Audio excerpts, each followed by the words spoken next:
Je viens de rencontrer la représentante spéciale, particulièrement pour parler d'une conférence qui va se tenir à Abidjan la semaine prochaine, à savoir du 23 au 25, une conférence régionale organisée par l'OHCR conjointement avec la CEDEAO. Donc cette conférence va essayer de poser les bases d'une coopération sous-régionale sur les questions liées à l'apatridie. Comme vous le savez, la Côte d'Ivoire est certainement le pays phare dans cette question liée à l'apatridie. Je veux dire qu'on estime en Côte d'Ivoire à près de 700 000 personnes qui sont à risque d'apatridie ou qui sont apatrides. Elles ne sont pas toutes apatrides, mais elles peuvent être à risque si toutefois on ne s'y prend pas de manière évidente.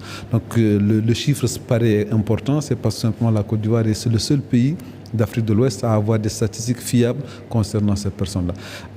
La Côte d'Ivoire a pris les devants.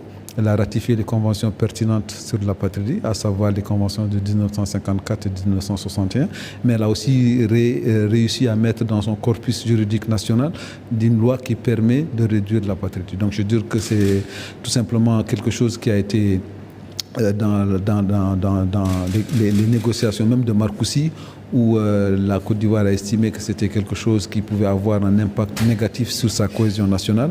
Toutes les questions liées à l'ivoirité, à la nationalité ont été des questions essentielles, malheureusement, dans le conflit qu'a connu la Côte d'Ivoire. Donc aujourd'hui, le gouvernement de Côte d'Ivoire cherche à voir dans quelle mesure elle peut mettre fin à ces situations d'apatridie sur son sol.